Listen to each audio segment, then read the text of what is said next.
All right, folks. So next week, we are going to introduce a new class of functions. It's going to be quick and dirty, but these are what we call combinatoric functions,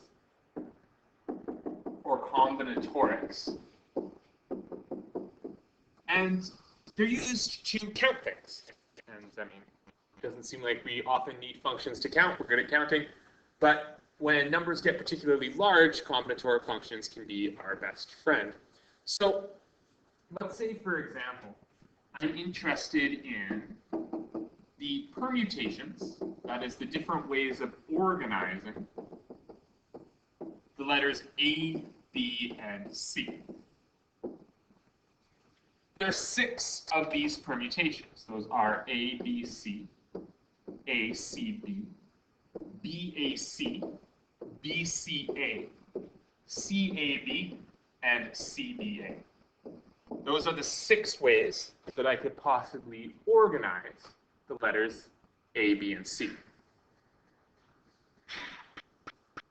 I could furthermore consider the permutations of 4 letters. I could consider the permutations of A, B, C, and D. There are considerably more of these. In fact, there are 24 of them.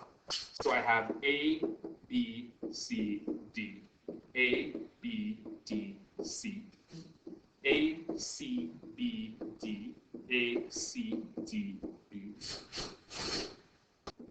A, D, B, C, A, D, C, B. And those are just the ones that start with A.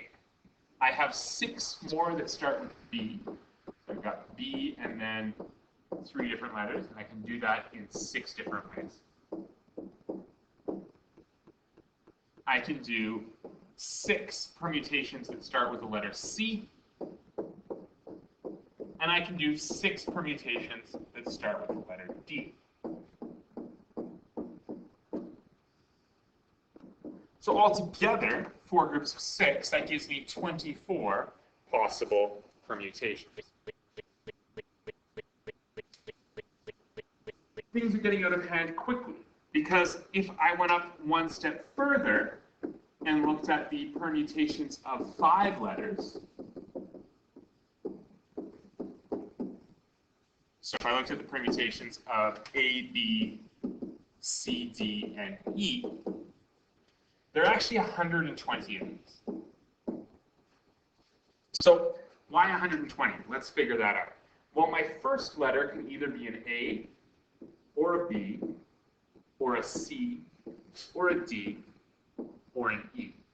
So I have 5 choices for my first letter. Then from there, if I'm picking a second letter, well, I can either use a B, or a C, or a D, or an E coming off of my A. So I get 4 choices for that. And similarly, I'd have 4 choices out of this, 4 choices out of this, 4 choices out of this, and 4 choices out of this. Then, if I did A, B to start, I could follow with a C, or a D, or an E. So I have 3 choices. And I also have 3 choices out of this, 3 choices out of this, 3 choices out of this. And then off of my C, I can either pick a D or an E. So I have 2 choices out there, 2 choices out of there, 2 choices out of there. My last choice is fixed, right? Because if I picked A, B, C, D, then this has to be a D. Or if I picked A, B, C, E, then this has to be a D. So I don't have any choices for my final letter. That one's decided. But I have 5 choices for my first letter. I have 4 choices for my second letter. I have 3 choices for my third letter, 2 choices for my fourth letter, and then no choices, or 1 choice for my last letter. And if I multiply 5 times 4 times 3 times 2 times 1, I get 120, which is where that number comes from. So what does this mean? This means that if I want to look at, say, the permutations of 6 letters, if I want to look at the permutations of A, B, C, D, E, and F, well, then I'd have 6 choices for my first, then 5 remaining choices for my second letter, then 4 for my third, then 3 then 2, and I'd be locked into my last letter.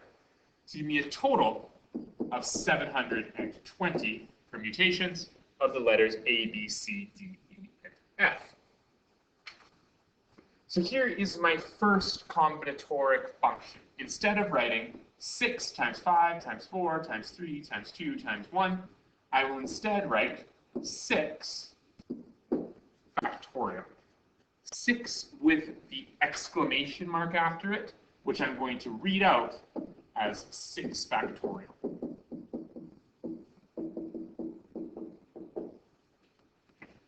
Six factorial, meaning 6 times 5 times 4 times 3 times 2 times 1.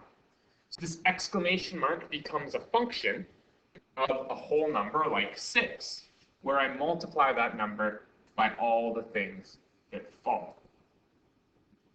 This is the first of our combinatoric functions, and all of the other ones are built out of these factorials. So we will explore these in class on Monday, and then we will kind of branch out into other counting functions from there. See you then.